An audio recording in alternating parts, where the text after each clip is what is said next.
si Governor Helen Tan. Doktora Helen Tan, Governor, magandang morning. Si Katunying po at saka si Ka Jerry. Hi, Sir Anthony, Sir Jerry. Good morning. Good morning po. Saan po itong Southern Luzon Multi-Specialty Medical Center itinatayo, Governor? Ano po yan? Sa Tayabas City. Tayabas. Sa batas. Oo. Very, naka-stipulate din po yun sa batas yung location. Sa Tayabas City po. Anong taon po ito na isa batas, pinirmahan ng dating Pangulong Duterte, Governor? 2022, I believe, April po yan eh. Before po Bago bumaba. magtapos yung taon. So, nasa last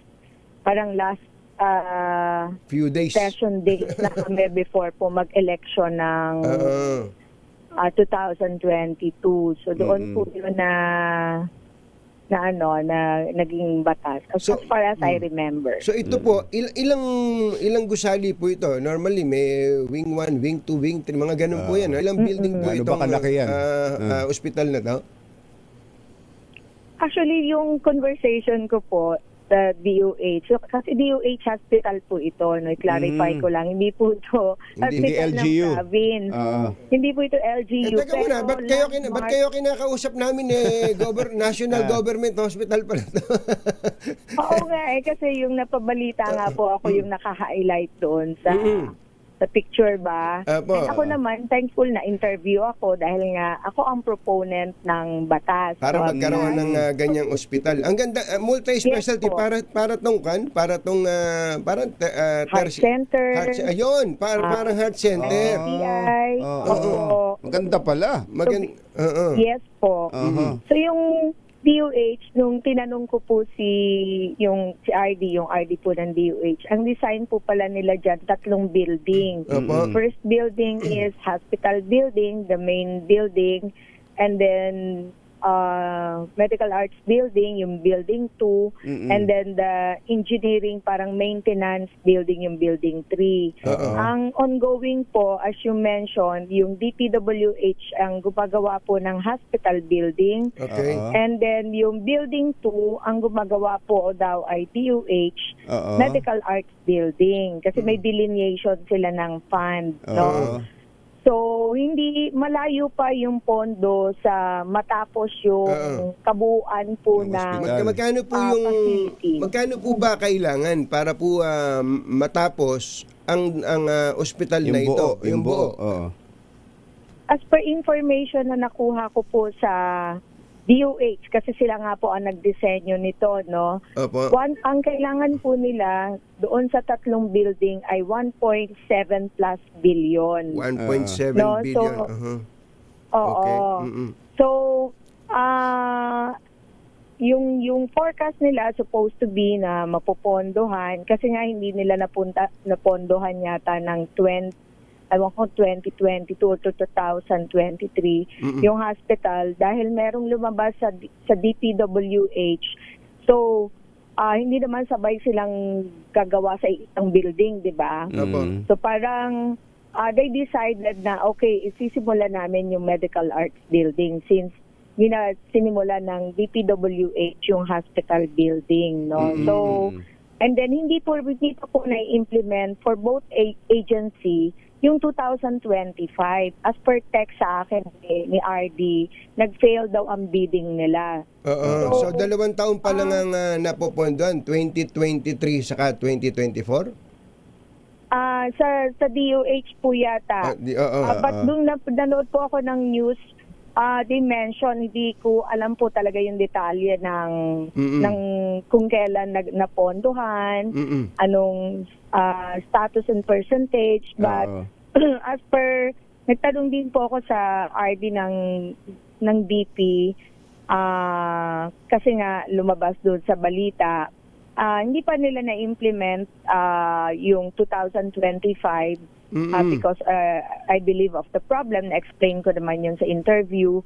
And then, hindi pa completed yung 2024. Parang 85% yung ibinigay sa akin na information. So, correct ko lang, sir, wala pong ghost na project. Nakita nga po In fact, pinupuntahan ko po yan to check yung facility. Sa ngayon, no, Gov, ano nang nakatayo? May nakikita na bang structure? I believe may frame po, no? May frame. Medyo may mga poste siguro. Last year yata, hindi ko alam yung napuntahan ko is first quarter. So medyo matagal na po akong hindi nakakapunta doon. Doon ko lang sa news po nakita yung itsura. May kalahati na ho ba yung kung 1.7 billion kanyo ang kailangan, sabi ng DOH, may kalahati na ho ba na i-release para magmukhang kalahati man lang yung natatanaw na building diyan, parang ganoon. I doubt it po kasi ang release po sa DOH ay sabi nila 219 pero out of that hindi pa po na-implement yung 100. So 119 siguro in-implement. Sa DP naman, I'm not sure the total amount pero siguro po doon sa budget na 1 billion, baka 25% of 1 billion pa lang po yun. So, ayun na nga. Hindi kasi alam hindi kasi alam ng iba nating mga kababayan na may mga project ang gobyerno na hindi naman one time inire-release ang pondo ng isang proyekto. Nagiging multi-year project. Tulad dito, halimbawa, isang ospital 1.7 billion ang pondo, hindi naman ang requirement, hindi naman pinopondohan na pag nagawa na yung batas, popondohan kaagad ng 1.7. Gawin niyo na. Hindi naman ganoon unti-unting nababudgetan taon-taon tuwing magbabudget deliberations. Tulad na nangyari dito sa Southern Luzon Hospital na ito, Gov. Opo. Ano siya, naka-multi-year siya na program siguro ng both agencies, no? Kasi ang building naman talaga, hindi po nagagawa ng isang taon. Tama po ba? Sa observation ko, kahit pag nagpagawa po kayo ng bahay, di ba? Minsan, it will take more than a year. Po ba? So, experience ko po nung congresswoman ako, yung lahat po na nire-request po sa mga agencies, na mga ganyan po na malalaking project ay several years po nila pinupondohan, no? So hindi pa po ako naka-experience na one time pinondahan yung ng one time, kailangan, except kung mga multipurpose building na maliliit lang, na health center or barangay hall. Ayan, yun. So, yun po. Parang ang understanding po natin, yung buong 2025 parang walang na-implement, walang na-implement diyan. Walang fund release po diyan, ano? Kaya talaga sayang naman yung kaganda ng intensyon magkaroon ng parang specialty hospital diyan sa Tayabas, ano? Hindi na kailangan lumuwas ng mga may sakit sa puso, pupunta ng heart center din sa Quezon City, ano? Actually, Sir Anthony, tama po kayo doon.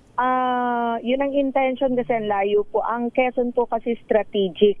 Ang location, ang makikinabang po dito, mga taga Marinduque, taga Bicol, part po ng Laguna, part po ng Batangas, may taga Mindoro din po napunta sa amin, Romblon. So strategic kung itong multi-specialty nga mapapabilis, no?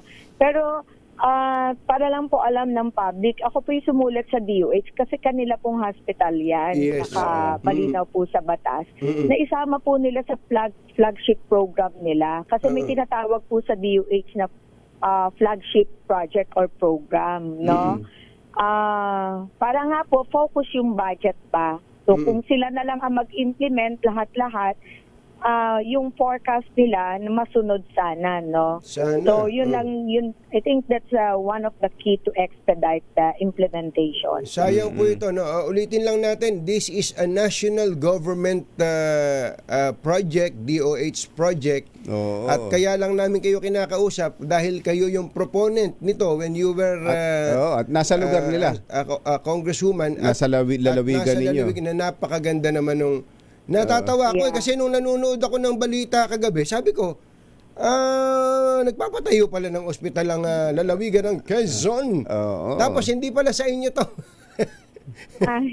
Kaya nga po, ang laki pa ng picture ko. Mabuti na lang, maganda po ako sa picture. Governor, salamat po sa pagkakataon dahil alam namin kayo, saan ba kayo pupunta? Tatawid daw kayo ng dagat? Aha.